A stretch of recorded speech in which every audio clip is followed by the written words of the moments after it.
Crônicas do Amanhecer, por Feijão Centro Espírita Allan Kardec de Balneário Gaivota, 10 de fevereiro de 2021. EUA discutem em redefinir direitos humanos no mundo. Brasil vê processo útil. Jamil Chad, em sua coluna para a Folha de São Paulo de 1802, esclarece que em meados do ano passado, a Casa Branca criou a Comissão sobre Direitos Inalienáveis e seus 10 membros ganharam o mandato de redefini-los. Para os críticos e especialistas, o esforço de focar os trabalhos em direitos inalienáveis é, na realidade, uma tentativa de restringir os direitos que o governo tem a obrigação de proteger. Poderiam ser afetados direitos sexuais e a proteção de minorias, entre elas a comunidade LGBTQ e imigrantes. A coluna apurou que o processo passou a ser acompanhado com grande interesse pelo Itamaraty e pelo Ministério dos Direitos Humanos.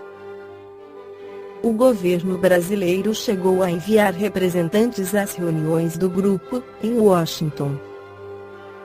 Procurado pela reportagem, o Itamaraty indicou que as audiências são abertas ao público, inclusive para a participação de representações diplomáticas estrangeiras. Como diversos outros países, o Brasil recebeu o convite para acompanhar as discussões. Em dezembro do ano passado, o país enviou delegação à sessão que tratou de temas da pauta internacional. O governo brasileiro entende que a comissão foi estabelecida para responder a questionamentos específicos do EUA. Isso não obstante, considera que os trabalhos da comissão poderão ser úteis para o Brasil, confirmou o governo. O Itamaraty fez questão de ressaltar que, conforme estabelecido na Declaração de Viena, o governo brasileiro reitera o entendimento de que os direitos humanos são universais, indivisíveis, interdependentes e interrelacionados. Mulher forte do governo Bolsonaro. A representante do Brasil no evento foi a secretária nacional da família do governo, Angela Gandra Martins, que viajou até a capital americana para acompanhar as reuniões. Ela é considerada dentro da diplomacia brasileira como a pessoa que, de fato, determina e conduz a agenda de costumes e valores no governo, além de transitar com facilidade nos meios conservadores americanos. Damares Alves, a ministra, seria apenas uma figura popular para encabeçar essa agenda. O governo brasileiro acompanha com interesse os trabalhos da Comissão de Direitos Inalienáveis do Departamento de Estado do EUA, declarou o Ministério dos Direitos Humanos, numa nota enviada à reportagem. Os trabalhos da comissão, contudo, visam subsidiar o secretário de Estado Mike Pompeo na condução da política externa do EUA. Trata-se, portanto, de uma iniciativa interna do governo norte-americano, cujos resultados ainda são desconhecidos, insistem. A pasta indica que, por se tratar de uma iniciativa interna do governo do EUA, o Ministério não foi chamado a apoiar os trabalhos da comissão. Mas deixa claro que está alinhado com o esforço. O governo brasileiro tem um compromisso fundamental com a defesa dos direitos humanos, entendidos como universais, indivisíveis, interdependentes e interrelacionados, e vê oportuna necessidade de aprofundar neles para melhor compreensão diante de variadas mudanças, maior respeito à soberania dos Estados e melhor integração e solidariedade internacional em sua defesa, declarou. Angela Gandra Martins se reuniu em um jantar com Marianne Glendon, a pessoa escolhida pela Casa Branca para liderar o processo. O governo apenas explicou que a secretaria, por também ser professora de filosofia do direito, conhecia já a presidente da comissão devido a estudos em sua universidade e jantou com ela. Glendon é a ex-embaixadora do governo de George W. Bush junto ao Vaticano. Conservadora, ela causou polêmica no meio acadêmico ao recusar um título da Universidade de Notre Dame no ano em que o presidente Barack Obama faria um discurso sobre direitos reprodutivos. Nos anos 90, ela teceu duras críticas às Nações Unidas.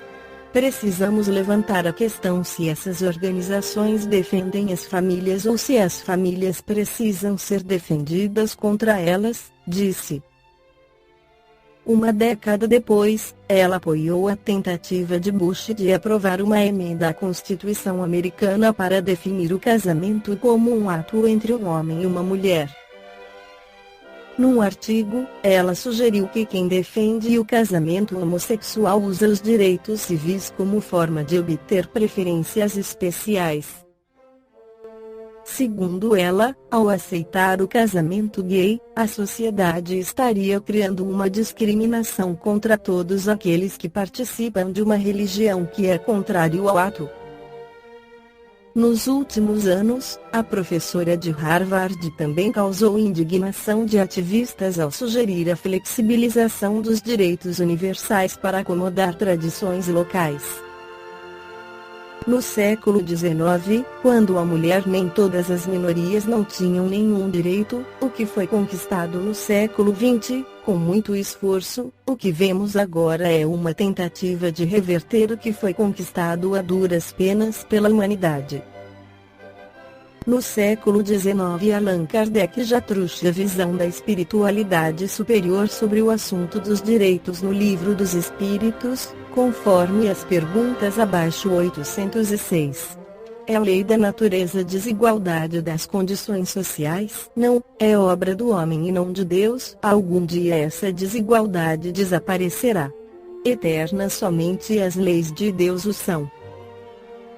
Não vês que dia a dia ela gradualmente se apaga? Desaparecerá quando o egoísmo e o orgulho deixarem de predominar. Restará apenas a desigualdade do merecimento. Dia virá em que os membros da grande família dos filhos de Deus deixarão de considerar-se como de sangue mais ou menos puro. Só o espírito é mais ou menos puro, isso não depende da posição social. 807. Que se deve pensar dos que abusam da superioridade de suas posições sociais, para, em proveito próprio, oprimir os fracos? Merecem anátema. Ai deles! Serão, a seu turno, oprimidos, renascerão numa existência em que terão de sofrer tudo o que tiverem feito sofrer aos outros. Allan Kardec volta ao assunto ainda no Livro dos Espíritos nas perguntas 876. Fora do direito consagrado pela lei humana, qual a base da justiça fundada sobre a lei natural? O Cristo vos disse querer para os outros o que quereis para vós mesmos. Deus pôs no coração do homem a regra de toda a verdadeira justiça, pelo desejo que tem cada um de ver os seus direitos respeitados. Na incerteza do que deve fazer para o semelhante, em dada circunstância, que o homem pergunte a si mesmo como desejaria que agissem com ele. Deus não poderia dar um guia mais seguro que a sua própria consciência. Comentário de Kardec: o critério da verdadeira justiça é de fato de se querer para os outros aquilo que se quer para si mesmo, e não de querer para si o que se deseja para os outros, o que não é a mesma coisa. Como não é natural que se queira o próprio mal, se tomarmos o desejo pessoal por norma ou ponto de partida, podemos estar certos de jamais desejar ao próximo senão o bem. Desde todos os tempos e em todas as crenças, o homem procurou sempre fazer prevalecer o seu direito pessoal. O sublime da religião cristã foi tomar o direito pessoal por base do direito do próximo. 877. A necessidade de viver em sociedade acarreta para o homem obrigações particulares. Sim, e a primeira de todas é a de respeitar os direitos dos semelhantes. Aquele que respeitar esses direitos será sempre justo. No vosso mundo, onde tantos homens não praticam a lei de justiça, cada um usa de represálias e vem daí a perturbação e a confusão da vossa sociedade. A vida social dá direitos e impõe deveres recíprocos. Nestes dias de luta entre o mundo novo onde todos tenham um lugar ao sol e o mundo velho e arcaico, devemos nos lembrar do que diz o espírito Joana de Ângeles, pela psicografia de Divaldo Pereira Franco no livro Leis Morais da Vida. O cristianismo possui o extraordinário objetivo de criar uma sociedade equilibrada, na qual todos os seus membros sejam solidários entre si.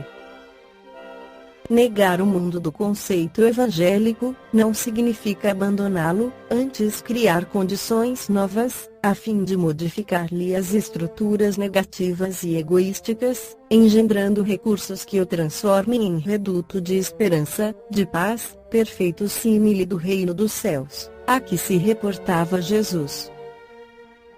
A vivência cristã se caracteriza pelo clima de convivência social em regime de fraternidade, no qual todos se ajudam e se socorrem, dirimindo dificuldades e consertando problemas. Viver o Cristo é também conviver com o próximo, aceitando-o conforme suas imperfeições, sem constituir-lhe fiscal ou pretender corrigi-lo, antes acompanhando com bondade, inspirando-o ao despertamento da mudança de conduta de motu proprio. A reforma pessoal de alguém inspira confiança, gera simpatia, modifica o meio e renova as compares com quem cada um se afina. Esta foi a crônica do amanhecer de 10 de fevereiro de 2021. Por Feijão Centro Espírita Allan Kardec de Balneário Gaivota. Que a paz esteja com todos.